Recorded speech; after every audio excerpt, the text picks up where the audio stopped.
नमस्कार दोस्तों। Law of one यानी एक का कानून, या कह लीजिए एक का ज्ञान, या कह लीजिए एक के तरीके।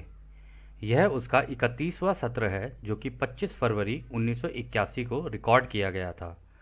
दोहराया जाता है कि इस किताब द्वारा दी गई सभी सूचनाएं और जानकारियां आप जान भी सकते हैं, मान भी सकते हैं, नज़रअंदाज भी कर सकते हैं और सिरे से खारिज भी कर सकते हैं, क्योंकि यह आपकी फ्री विल है जो कि एक अनंत रचयिता द्वारा आपको दी गई है। एक और बात कही जाती है कि लॉ ऑफ वन पूरी तरह से सबके लिए फ्री है। यदि कोई इकाई या व्यक्ति इसको निजी स्वार्थ के लिए इस्तेमाल करे तो वह उसकी व्यक्तिगत जिम्मेदारी होगी।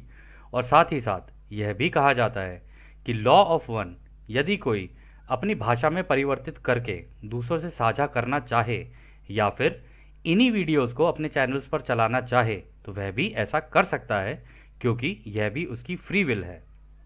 तो जैसा कि राह हमेशा कहते हैं, हम तुम्हारा स्वागत उस एक अनंत रचयिता के प्रेम और रोशनी में करते हैं। अब हम बात करने के लिए तैयार हैं। तो पहला सवाल डॉन करते हैं। मैं पहले कार्ला का एक प्रश्न पूछना चाहता हूँ। वह यह जानना चाहती है कि क्या अब उसके लिए अकेले बाहर जाना ठीक होगा, क्योंकि अब वह बेहतर महसूस कर रही है। तो राह कहते हैं हाँ, यह स्वीकार है। तो अगला सवाल डॉन करते हैं। ठीक है, मैं जो करने जा रहा हूँ वह उस जानकारी का उपयोग करना है जिसे हमने पिछली पुस्तक के अंत में यानी कि सत्र 26 के 38वें सवाल में किया था, जो आपने सुझाव दिया था कि वह अधिक उन्नत सामग्री के लिए अधिक उपयुक्त होगी। यानी कि हम इसके बारे में और विस्तार से बात कर सकते हैं। हम इसे इस बिंदु पर किताब में रखेंगे क्योंकि हम उभयलिंगी प्रजनन के बारे में बात कर रहे हैं, और मैं कुछ परिभाषाओं और बेहतर समझने के लिए इस विषय को थोड़ा विस्तारित करना चाहूँगा। आप यौन ऊर्जा स्थानांतरण ट्रांसफर की इस सामग्री के बारे में बोलिए। क्या आप उस ऊर्जा के स्थानांतरण को परिभाषित कर सकते हैं और कृपया इसके अर्थ को और विस्तारित कर सकते हैं? तो डॉन का दोस्तों यहाँ पे पहला सवाल था कि हमने एक क्वेश्चन किया था आपसे पिछली बार जो प्रेम क्रिया के बारे में, यानी चाहे वो मर्दों का औरत के साथ, मर्द का औरत के साथ हो, औरत का मर्द के साथ हो, मर्द का मर्द के साथ हो, या औरत का औरत के साथ हो। कह रहे कि हमने उस प्रेम क्रिया के बारे में बात की थी और आपने कहा था कि इसका इस्तेमाल करके अपनी ग्रोथ और तेज़ी से कराई जा सकती है। और इसमें आपने ये जो बात कही थी उसको और बेहतर समझने के लिए हम इस पर्टिकुलर पॉइंट को लेकर चलेंगे कि आप एक तो हमें इसको परिभाषा इसकी बताओ कि इसको आप कैसे परिभाषित करते हो, और दूसरा ये कि इसके अंदर जो ऊर्जाओं का स्थानांतरण होता है यानी एक से दूसरे के अंदर ये जो ऊर्जाओं का मेल जोल होता है ये किस तरीके से होता है। क्या आप इसको हमें थोड़ा सा और विस्तार से बता सकते हो? तो रा कहते हैं ऊर्जा के स्थानांतरण का मतलब ठहरी हुई ऊर्जाओं यानी पोटेंशियल एनर्जी का निकलना है। हम कहेंगे एक प्रबल स्थान पोटेंशिएटेड स्पेस। यौन ऊर्जा का स्थानांतरण दो इकाइयों के ध्रुवीकरण के कारण होता है, जिसमें से प्रत्येक में एक से दूसरे में कुछ संभावित अंतर होता है। ऊर्जा के स्थानांतरण या इस ऊर्जा के रुकावट की प्रकृति तब इन दोनों संभावनाओं पोटेंशियल्स के संपर्क में एक कार्य करती है। जिन मामलों में स्थानांतरण होता है आप उसकी तुलना किसी सर्किट के बंद होने से कर सकते हैं। आप यह गतिविधि को सभी अनुभवात्मक गतिविधियों के रूप में देख सकते हैं क्योंकि रचयिता खुद इसका अनुभव कर रहे हैं। तो रा दोस्तों यहाँ पर ये कहते हैं कि देखो ये जो ऊर्जा होती है ना, होती तो सभी के अंदर है, ठीक है ना। एक वक्त आता है कि सभी के अंदर ये एक्टिवेट हो जाती है, लेकिन ये ठहरी हुई ऊर्जा होती है। इसका होने का जो कारण होता है ना, वो होता है दो लोगों के बीच में, चाहे वो मेल फीमेल हो, मेल मेल हो, या फीमेल फीमेल हो, उन दोनों के बीच में अट्रैक्शन कितना बिल्ड हो रहा है ना, उसके ऊपर निरंतर इसके ऊपर ये आधारित है कि भाई ये किस तरीके से काम करेगी। अब ऐसा तो है नहीं ना कि रोड पे जाके आप सबके साथ ही कर लोगे, है ना, ऐसा तो नहीं होता। ये तो वो होता है कि किसी का किसी के साथ अट्रैक्शन हो गया तो वहां पर अगर अट्रैक्शन इस तरीके का बिल्ड हो गया तो वहां पे इसका जो इस्तेमाल होगा ना, उसकी वजह से आपकी ग्रोथ हो सकती है। लेकिन अगर इसका भी इस्तेमाल जोर जबरदस्ती की तरीके से किया गया तो वहां पे ब्लॉकेज आ जाएगी। वो उन यहाँ पर यही बोल रहे हैं, कह रहे कि इसको तुम ये कह सकते हो कि एक तरीके से सर्किट पे बंद हो सकता है, ठीक है, अगर मान लो दोनों के बीच में वो अट्रैक्शन ना हो तो, ठीक है। और ऐसा हो भी जाता है कई कई केसेस में कि एक रिलेशनशिप में भी रहते हुए कई लोगों के साथ ऐसा होता भी है कि बोर्डम आ जाता है, बोर होने लग जाते हैं एक दूसरे से। वो इसलिए क्योंकि दोनों ही ग्रो नहीं कर रहे होते हैं और ग्रो करने का मतलब दोस्तों ये नहीं होता है कि आप पैसे से ग्रो कर रहे हो या मटेरियलिस्टिक चीज़ों से ग्रो कर रहे हो। ग्रो करने का मतलब होता है कि आपका दिमाग, आप कितनी नॉलेज, कितना ज्ञान और बटोर रहे हो, वो जो ज्ञान होगा ना उसके बेसिस के ऊपर आप दोनों के पास बातें करने के लिए ज़्यादा होंगी। अगर दो लोगों के पास एक दूसरे से बातें करने के लिए है ना, तब एक रिलेशनशिप बहुत अच्छा चल सकता है। और इन ऊर्जाओं का इस्तेमाल, क्योंकि ठहरी हुई होती है, ये एक्टिवेट ही तब होती हैं जब बात करते करते दोनों का एक ऐसा लेवल हो जाए जहां पे दोनों को एक दूसरे से बात करना अच्छे लग जाए। क्योंकि बात के बिना ये जो अट्रैक्शन है ना, ये बिल्ड ही नहीं हो सकता। अदरवाइज ये भी हो सकता है कि भाई हाँ किसी को देखा अट्रैक्ट हो गए, लेकिन वो बहुत मोमेंटरली होता है, मतलब वो उस समय पे होगा। चलो मान लो ये एक्टिविटी आप लोगों के बीच में हो भी जाए तो वो होते ही एकदम से ख़त्म, तो उसका कोई फ़ायदा होता नहीं है। लेकिन अगर बातों से इस ऊर्जा को सही तरीके से, एक तरीके से चैनल किया जाए, तो ये दोनों के लिए बहुत अच्छी हो सकती हैं। और यहाँ पर रा ने कहा, लेकिन इन किसी भी केस में देख लेना आप, चाहे मेल का फीमेल के साथ हो, या मेल का मेल के साथ हो, या फीमेल का फीमेल के साथ हो, कह रहे इन तीनों ही केस में अंत में अनुभव तो रचयिता ही ले रहे होते हैं। तो उनके पास फीमेल फीमेल वाला भी, अगर उनके बीच में कुछ हुआ है वो वाला अनुभव भी है, मेल और फीमेल के बीच में किस तरीके का अनुभव हुआ है वो भी है, मेल का मेल के बीच में क्या है वो भी है। हर तरीके का अनुभव है रचयिता के पास। तो खैर अगला सवाल डॉन करते हैं, तो क्या यह रचयिता के लिए स्वयं को अनुभव करने का प्राथमिक तंत्र होगा? तो डॉन ये कह रहे हैं कि तो क्या ये वो एक्टिविटी है जिसका इस्तेमाल करके मतलब ये क्या प्राइमरी एक्टिविटी है जिसका इस्तेमाल करके रचयिता अपने आप को अनुभव कर रहे होते हैं? तो रा कहते हैं यह उचित शब्द नहीं है। शायद यह विश्लेषण एडजेक्टिव रचयिता द्वारा स्वयं को जानने का एक उपयुक्त तरीका होगा, क्योंकि प्रत्येक इंटरैक्शन में चाहे जो भी विकृति हो, रचयिता स्वयं को अनुभव कर रहे हैं। उभयलिंगीपन द्वारा रचयिता का स्वयं को जानना दो लाभों की संभावना पोटेंशियल रखता है। तो यहाँ पर रा कह रहे हैं कि देखो इसके लिए कोई उचित शब्द तो नहीं हो सकता, क्योंकि दो लोग, ये डिपेंड करता है दो लोगों के बीच में इंटरैक्शन कैसा है, मतलब उनके बीच की बातचीत, उन लोगों के बीच का एक रिलेशनशिप, या उन लोगों के बीच की फीलिंग्स कैसी हैं, ठीक है ना। और इनके अंदर विकृति भी हो सकती है, यानी कि इसके अंदर भी हल्के हल्के विभाजन हो सकते हैं। ऐसा भी हो सकता है कि चीज़ तो एक ही है लेकिन उसके हिस्से अलग अलग हो जाएं, ठीक है। मतलब दोनों बात भी कर रहे हैं, ये ज़रूरी नहीं है कि दोनों की बिल्कुल ही सोच मेल खाती हो, ये भी ज़रूरी नहीं कि दोनों की बिल्कुल ही सोच मेल ना खाती हो। कह रहे तो कुछ कहीं पे खाएगी मेल और कहीं पे नहीं खाएगी, लेकिन इस पूरी क्रिया में चाहे वो मेल का मेल से हो, फीमेल का फीमेल से हो, मेल फीमेल का हो आपस में, कह रहे उस केस में, लेकिन ये सारी की सारी चीज़ें जो चल रही होती हैं वो रचयिता अनुभव ले रहे होते हैं। और यहाँ पर उन्होंने ये भी कहा कि ये इससे ना दो पोटेंशियल यानी दो लाभ हैं जो जो रचयिता के लिए हैं, जो रचयिता के लिए अनुभव जनरेट करते हैं। एक तरीके से इसके अंदर पोटेंशियल है एक। तो पहला वो बोलते हैं, सबसे पहले ग्रीन रे सक्रिय इकाई में एक प्रत्यक्ष और सरल एनालॉग की संभावना है जिसे आप आनंद कह सकते हैं। आध्यात्मिक या तात्विक मेटाफिजिकल प्रकृति जो बुद्धिमान ऊर्जा में मौजूद है, यह आपके अस्तित्व की एक सच्ची प्रकृति की समझ के लिए एक बड़ी सहायता है। तो वो कह रहे हैं कि देखो सबसे पहला जो है रचयिता को अपने आप को समझने के लिए, या हम भी कर रहे होते हैं या हम भी कोई करता है तो हम भी अपने आप को समझ ही रहे होते हैं उसके अंदर कि मुझे आनंद कैसा हुआ, ठीक है, इस चीज़ से फीलिंग्स कैसी आई मेरे को, बेसिकली इसको कर, इस क्रिया को करने के बाद फीलिंग कैसी आई। और कहते हैं दोस्तों कि इस क्रिया को करने के बाद ना ये नहीं कि अपना बिस्तर उठाए और चल पड़े, ठीक है ना, ऐसे नहीं, बैठ के आराम से तो सोचना चाहिए कि इस क्रिया को करने के बाद मुझे फीलिंग्स क्या क्या आई हैं, मैंने अपने अंदर और क्या क्या चेंजेस देखे। अगर कोई इस तरीके से करता है तो शायद वो अपने आप को और बेहतर समझ पाए। तो यहाँ पे वो कह रहे हैं कि देखो जो बेसिक है ना, एक तो ये ग्रीन रे चक्र, दिल का चक्र खुलेगा इससे, पहली चीज़। और दूसरी चीज़, दिल का चक्र खुलने के साथ साथ जो आनंद की अनुभूति होती है ना, इससे कह रहे कि वो इस बुद्धिमान ऊर्जा के अंदर ही मौजूद है। मतलब ये जितने भी हम बोलते हैं ना, ये सारा कुछ ऊर्जा से बना हुआ है, वो हम छोटे छोटे जो कण हैं जो हमें नजर आते हैं जब हम आँख मूंदते हैं, कह रहे इनके अंदर, वो बुद्धिमान ऊर्जा के अंदर ये आनंद मौजूद है। कह रहे वो आनंद इस क्रिया के द्वारा भी पता किया जा सकता है और इससे अपनी प्रकृति को और समझा जा सकता है, मतलब अपने आप को और समझा जा सकता है। फिर वो आगे कहते हैं, उभयलिंगी प्रजनन क्रियाओं का अन्य संभावित लाभ अनंत बुद्धिमानिता के प्रवेश द्वार के साथ एक प्योर सैक्रामेंटल समझ का कनेक्शन है, जो कि यदि उचित तैयारी के साथ कार्य करे तो आप कह सकते हैं कि यह जादू की तरह हो सकता है। और अनंत बुद्धिमानिता का अनुभव हो सकता है। अनंत बुद्धिमानिता तक पहुंचने की इस पद्धति पर ध्यान केंद्रित करने वाले सकारात्मक झुकाव वाले व्यक्ति फिर खोजने के माध्यम से या इच्छा के कार्य के माध्यम से इस अनंत बुद्धिमानिता को उस कार्य के लिए निर्देशित करने में सक्षम होते हैं जो ये इकाइयां करना चाहती हैं, चाहे वह सेवा का ज्ञान हो या इलाज की क्षमता हो या दूसरों की सेवा के लिए जो भी इच्छा हो।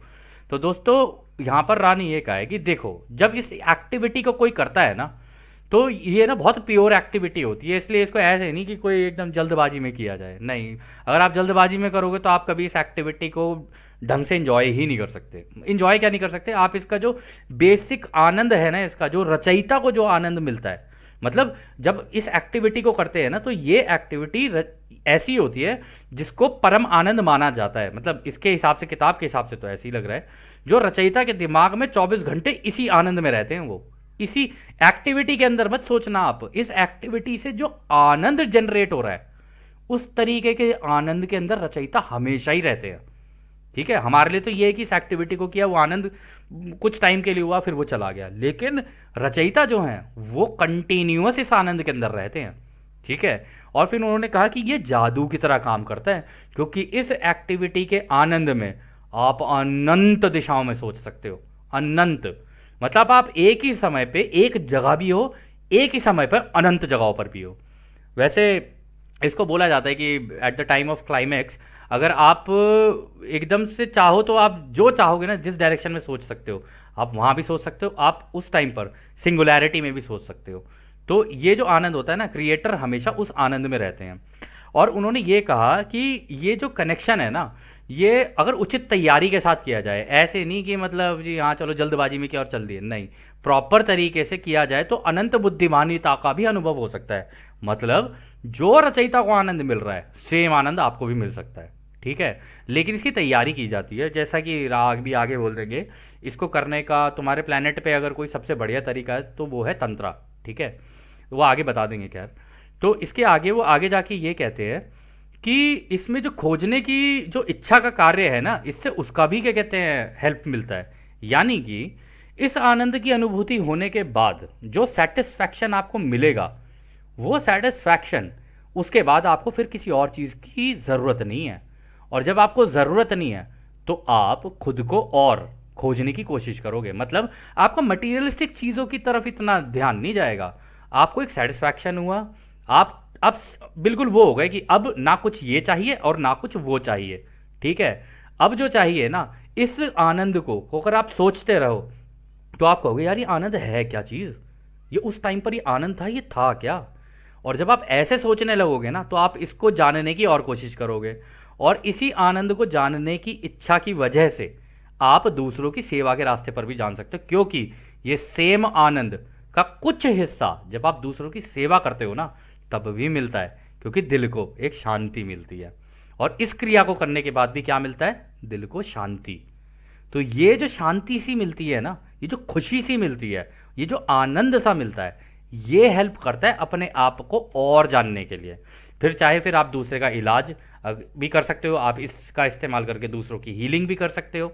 कोई हो सकता है कि इरिटेटेड मूड में हो, ये हो, परेशान हो, ये वो, इसी टेक्निक का इस्तेमाल करके, इसी एक्टिविटी का इस्तेमाल करके हो सकता है कि वो व्यक्ति उस मोमेंट के बाद शांति हो जाए। जितना उसका दिमाग ख़राब हो रखा था, परेशान था, वो हो सकता है वो बिल्कुल एकदम शांत हो जाए, उसको जो शांति चाहिए थी वो मिल जाए उसको। तो इस तरीके से आप उसकी हीलिंग भी कर सकते हो। और तीसरा उन्होंने कहा कि जैसी चाहो उस तरीके की तुम सेवा दे सकते हो किसी को भी, ये तुम्हारे ऊपर है। फिर वो आगे कहते हैं, रचयिता द्वारा स्वयं को अनुभव करने की इस विशेष पद्धति के ये दो लाभ हैं। जैसा कि हमने पहले कहा है, इस विशेष ऊर्जा के स्थानांतरण की ताकत का परिणाम यह है कि यह दरवाज़ा खोलता है, हम कहेंगे, व्यक्तिगत इकाई की अनंत तरीकों से एक दूसरे को अदर सेल्फ की सेवा करने की इच्छा होती है। इस प्रकार ध्रुवीकरण सकारात्मक की तरफ होता है। तो यहाँ पर दोस्तों वो ये कह रहे हैं कि इस एक्टिविटी को भी करते हुए ना, जो ऊर्जा का एक दूसरे के साथ जो वो होता है ना, लेन देन जो होता है, ठीक है, क्योंकि इसमें भी एनर्जी का एक्सचेंज ही चल रहा होता है। तो इसमें जो दूसरा जो व्यक्ति है जिसके साथ भी आप इन्वॉल्व हो, चाहे मेल मेल के साथ हो, फीमेल फीमेल के साथ हो, मेल फीमेल के साथ हो, इसके अंदर भी फिर आप नए नए तरीके भी खोजते हो कि इसको ऐसे भी किया जा सकता है, इसको ऐसे भी किया जा सकता है। बेसिकली इसको एक एक्सपेरिमेंटेशन वाले मोड पे ले जाते हो आप। अगर आप उसको एक्सपेरिमेंटेशन मोड पे लेकर जाते हो तो आप दूसरे व्यक्ति को और खुद को और बेहतर समझ सकते हो सकता है सामने वाले को क्या पसंद हो सकता है कि आपको क्या पसंद हो। आपको जब तक आपने नई क्या कहते चीज़ें देखी नहीं है या नई चीज़ें ट्राई नहीं की हैं तो आपको कैसे पता कि भाई ये चीज़ें ठीक हैं या नहीं है। तो ये कहना कि भाई ये चीज़ सही है या गलत है, ये तो तभी कह सकते हैं ना जब उस चीज़ को किया जाए। जब उस चीज़ को कर लोगे, उस एक्सपेरिमेंट को कर लोगे, तभी तो तुम जाओगे ना, तभी तो वो दरवाज़ा खुलेगा कि हाँ इसको भी करने के लिए, इस एक्टिविटी को करने के लिए भी देर आर मल्टीपल वेज, अलग अलग तरीके हैं। एक्सपेरिमेंटेशन आप जितना चाहो इसके अंदर कर सकते हो। अब ये आपके ऊपर है, आप करना चाहो या ना चाहो। हम तो आपको ये नहीं कह सकते कि आप ये सेशन सुनने के बाद अभी इस एक्टिविटी में लगो या ना लगो। खैर वो भी आप की स्वतंत्र इच्छा है दोस्तों, लेकिन इससे भी मतलब एक तरीके से अपने आप को बेहतर जाना जा सकता है। तो अगला सवाल डॉन करते हैं, क्या आप इस अवधारणा को कुछ और विस्तारित कर सकते हैं कि यह क्रिया न केवल रचयिता को खुद को बेहतर तरीके से जानने की अनुमति देती है, बल्कि हमारी घनत्वता में हमारे वंशज यानी ऑफस्प्रिंग बनाती है, या इस घनत्वता में प्रवेश करने के लिए किसी अन्य इकाई के लिए मार्ग उपलब्ध कराती है। तो डॉन यहाँ पर वही पूछ रहे हैं कि अच्छा, इससे वैसे एक चीज़ और मेरे को समझ में आ रही है कि भाई इस क्रिया से दो तीन चीज़ें हैं, मतलब दो चीज़ें हैं। एक तो रचयिता अपने आप को बेहतर समझ पा रहे हैं और इसी क्रिया का इस्तेमाल करके हमारे बच्चे भी पैदा हो रहे हैं। तो एक तरीके से हम उनके लिए भी रास्ता बना रहे हैं कि वो भी अपने आप को जान पाएँ। ठीक है, हमारे द्वारा जो रचना हुई है, क्योंकि बच्चे तो जो भी आपके बच्चे हैं दोस्तों वो तो आप ही की रचना है ना। ठीक है, जिसके भी जो भी बच्चे हैं वो आप ही की रचना है। देखा जाए तो वो आपकी प्रेम क्रिया का ही तो एक नतीजा है ना। वो इसका मतलब वो रचयिता की ब्लेसिंग ही तो है, या रचयिता आपने एक और रचयिता मतलब जन्म दे दिया आपने। लेकिन होता ये है कि हम लोग उस बच्चे को प्यार इतना और ये वो करते हैं कि हम उसको उसके ऊपर अपनी अथॉरिटी दिखाने लग जाते हैं, जबकि रचयिता के साथ ऐसा नहीं है। रचयिता किसी के भी ऊपर अपनी अथॉरिटी नहीं दिखाते, क्योंकि उन्होंने फ्री विल लगा रखी है कि तुम्हें जो करना है तुम करते रहो। लेकिन उसके तरीके हैं, मांग लो या पूछ लो, इसी से प्रेम होगा अगर जो भी होगा तो वो ये कह रहे हैं कि इससे दो चीज़ें हो रही हैं यहाँ पर। ये एक तो रचयिता खुद को जान रहे हैं और दूसरा इससे बच्चे भी पैदा होते हैं और उनके लिए भी रास्ता बनता है। तो क्या आप इसके बारे में थोड़ा सा एक्सप्लोर करेंगे इस चीज़ को। तो रा कहते हैं, जैसा कि हमने पहले कहा है, यौन ऊर्जा के स्थानांतरण में रेड रे ट्रांसफर शामिल है जो रैंडम है, और हम कहेंगे जो दूसरी घनत्वता के बढ़ने और जीवित रहने के प्रयास की एक क्रिया है। यह यौन संपर्क का एक उचित कार्य है। वंशज, जिसे आप जन्म लेने वाली इकाई कहते हैं, जो इस रैंडम कार्य या घटना द्वारा पेश किए गए मन शरीर परिसर की अवसर लेती है, जिसे बीज द्वारा अंडे का निषेचन फर्टिलाइजेशन कहते हैं, जो एक इकाई को जन्म लेने इकाई के रूप में इस घनत्वता में प्रवेश करने का अवसर देता है। तो दोस्तों यहाँ पर रा ने उसका तो पूरा क्या कहते हैं बायोलॉजी ही समझा दी एक तरीके से। तो उन्होंने कहा कि देखो, इसके लिए जो ऊर्जा होती है, इसकी जो डिज़ायर इंक्रीज होगी ना, मतलब जो इसकी इच्छा उत्पन्न होती है ना इस एक्टिविटी को करने की, ये होती है आपके रेड रे चक्र की वजह से। मतलब जो आपका रूट चक्र है ना, ये इच्छा जब भी आपके अंदर आएगी ना, इसका मतलब आपका जो रूट चक्र है उसके अंदर कहीं ना कहीं ब्लॉकेज आ रही है। उस ब्लॉकेज को खोलने के लिए आपको इसकी चीज़ की रिक्वायरमेंट है, इस वजह से होती है। लेकिन यहां पर उन्होंने बोला ये रैंडम है, रैंडम तो होगी ही ना। ऐसा तो नहीं है 24 घंटे इसी चीज़ का मन कर रहा है आपका, है ना। बाकी चीज़ें भी तो करनी है, काम भी करने हैं, बच्चे भी पालने हैं, लोगों को यहाँ भी जाना है, दुनिया भर की और चीज़ें हैं, पड़ोसी के यहाँ पर जाना है, शादियाँ अटेंड करनी है, बहुत सारी चीज़ें होती है ना। तो ये रैंडम है, ये कभी भी हो सकती है। इसका ऐसा नहीं है कि ये कोई आप डिसाइड करके करोगे कोई चीज़, और कभी भी हो सकता है भाई। अब देख लिया एक दूसरे से आंखों आंखों में, अचानक से ये हो गया जी। तो तरीके तो बहुत है इसके, कभी भी हो सकता है ये। खैर एनीवेज, तो आगे वो ये कहते हैं कि ये जो है ना, इसी की वजह से, ठीक है आपने बिल्कुल सही कहा कि इसी की वजह से आपके यहाँ वंशज या एक जन्म लेने वाली इकाई यानी एक बच्चा जो आता है आपके यहाँ पे, वो भी रचयिता ही है। कह रहे उसके आने के लिए भी ये उसके लिए एक अवसर पैदा करती है कि वो भी आके इस तीसरी घनत्वता के अनुभव ले सके। और उन्होंने ये भी बता दिया कि हाँ भाई, मेल के अंदर से फिर ये फीमेल में जाएगा, फिर फर्टिलाइजेशन का पूरा प्रोसेस होगा। अब दोस्तों इसको आप थोड़ा सा बायोलॉजी में समझ लेना। हम लोग यहाँ पे बायोलॉजी अब पढ़ाने बैठ जाएंगे तो पूरी साइंस की किताबें खुल जाएंगी, कोई फ़ायदा नहीं है। हमको सबको पता ही है ये क्या होता है क्या नहीं होता, और अगर नहीं भी पता है तो थोड़ा सा बायोलॉजी पढ़ लेना थोड़ा सा, है ना। थोड़ी सी हमें भी शर्म आ जाती है यार कभी कभी। शर्म क्या आती है, मतलब है तो ठीक ही, लेकिन ठीक ही है सब कुछ ठीक ही है। तो इसमें क्या कहते हैं, फिर वो आगे कहते हैं इस घनत्वता में प्रवेश करने का अवसर देता है। हाँ बिल्कुल, बिल्कुल देता है वो घनत्वता में अवसर, मतलब प्रवेश करने का अवसर। फिर वो आगे कहते हैं यह दोनों को देता है जो इस उभय लिंगी प्रजनन ऊर्जा में लगे हुए थे। इस क्षेत्र में महान सेवा की क्षमता के रूप में छोटे अनुभवी इकाई के पोषण के रूप में यह अनुभव प्राप्त करता है। तो यहाँ पर जो ये कह रहे हैं ना, यहाँ पर ये कह रहे हैं इससे जो तुम्हारा बच्चा पैदा होता है ना, उसकी जो तुम सेवा करना शुरू करते हो ना, ये कह रहे हैं कि वो महान सेवा की क्षमता है वो। क्योंकि तुम अपने बच्चों के लिए काम करोगे, तुम उनके लिए सेवा भी करोगे, उसे खाना भी खिलाओगे, उसके लिए डाइपर भी लाओगे, सारी चीज़ें। बड़ा होगा तो उसका यहाँ कॉलेज में एडमिशन, कहीं ये आप पूरी, देखा जाए तो एक तरीके से आप अपने बच्चे के लिए ही तो कर रहे हो ना, पूरी सेवा दे रहे हो उसको। तो एक तरीके से आपने भी तो सेवा का कार्य ही किया। तो ये आपके लिए वो एक अनुभव है आपके लिए भी, कि दूसरे जो आपका बच्चा हुआ है उसके प्रति आप कितनी सेवा कर रहे हो। उसका बोल रहे हैं ना पोषण के रूप में, कि भाई आप उसके खाने पीने का भी और सारी चीज़ों का ध्यान रख रहे हो। ये आपके लिए मौका देता है। मतलब एक तरफ तो उसका आनंद, इस क्रिया का आनंद, दूसरी तरफ इस क्रिया से जो बच्चा पैदा हुआ उसकी जो सेवा आप करते हो, तो दूसरों की सेवा का रास्ता आपको ऑटोमेटिकली एक मिल गया। और साथ ही साथ ये भी कि भाई वो जो बच्चा पैदा हुआ है वो इस तीसरी घनत्वता के अनुभव लेगा। तो एक बार में आप लोगों ने 3 क्रिएशन कर दी। एक आनंद की क्रिएशन आपने, फिर एक बच्चा हुआ, उस बच्चे के पैदा होने के बाद उससे भी जो आनंद की क्रिएशन हुई, और फिर उसका जो पोषण, पालन पोषण किया, उससे उसकी सेवा जो की वो, प्लस चौथा कि वो जो बच्चा है जब वो इस तीसरी घनत्वता के अनुभव लेने शुरू करता है, वो अपनी अटखेलियाँ करेगा बचपन में, कहीं कुछ करेगा कहीं कुछ करेगा, उसको देख के जो आनंद का अनुभव होता है। इन सब चीज़ों के अंदर अगर आप एक चीज़ कॉमन देखोगे तो एक चीज़ देखोगे, आनंद। वो बात और है कि जब बच्चे बड़े हो जाते हैं तब वो आनंद उजंड हो जाता है, और फिर माँ बाप चप्पलें और भी बहुत सारे उनके हथियार हैं जिसका सही समय पर इस्तेमाल कर लेते हैं, जो कभी कभी ज़रूरी भी होते हैं। हाँ होते तो है। इस बिंदु पर यह ध्यान रखना दिलचस्प होगा कि नकारात्मक की ओर ध्रुवीकरण करने के लिए इन अवसरों का उपयोग करने की संभावना हमेशा होती है, और यह सामाजिक परिसर विकृति के आपके हजारों वर्ष में धीरे धीरे निर्माण की सहायता से प्राप्त हुई है, जो भ्रम की ओर एक विकृति पैदा करती है।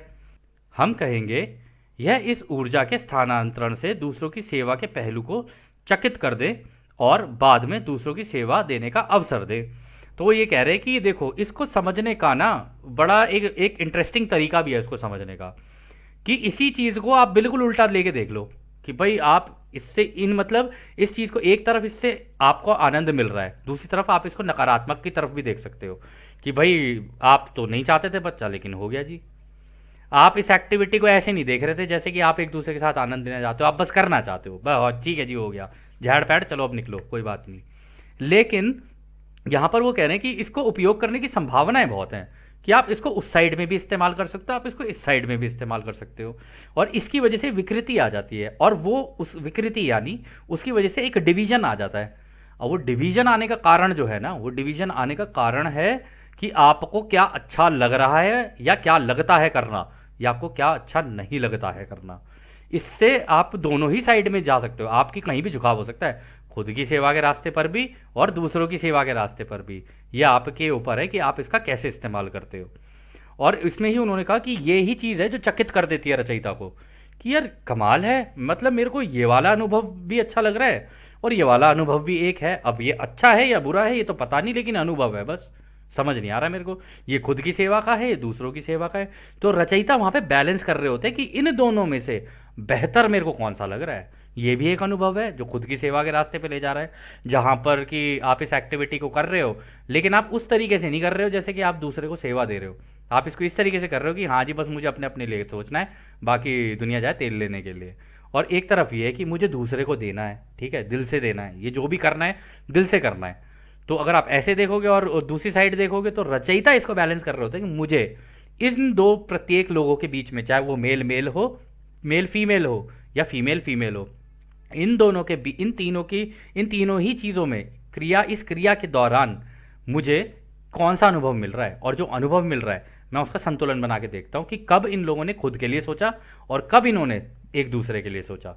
तो इससे रचयिता को और संतुलन बनाने में आसानी होती है। तो अगला सवाल डॉन करते हैं, यदि हरी किरण में यौन ऊर्जा का स्थानांतरण होता है और मैं इस मामले में मान रहा हूं कि कोई लाल किरण ऊर्जा का स्थानांतरण नहीं है, तो क्या इसका मतलब यह असंभव है कि इस विशेष स्थानांतरण में निषेचन फर्टिलाइजेशन और एक इकाई का जन्म शामिल है? तो डॉन यहाँ पर कह रहे हैं कि मैं ये सोच के चल रहा हूँ, स्थानांतरण मतलब ये है दोस्तों कि ये जो ऊर्जा है ना, रूट चक्र से चल के दिल के चक्र की तरफ आती है। अब ये भी हो सकता है खुद की सेवा के रास्ते पे हो तो नीचे वाले लेवल पे ही गांठ लग जाए, मतलब रूट चक्र पे ही हो, आपने कर लिया, चलो ठीक है, सेटिस्फैक्शन हुआ, ओके, दैट्स ओके, खत्म कहानी। लेकिन इससे दिल का भी चक्र खुल सकता है, तो ये ऊर्जा का स्थानांतरण हो जाता है इससे।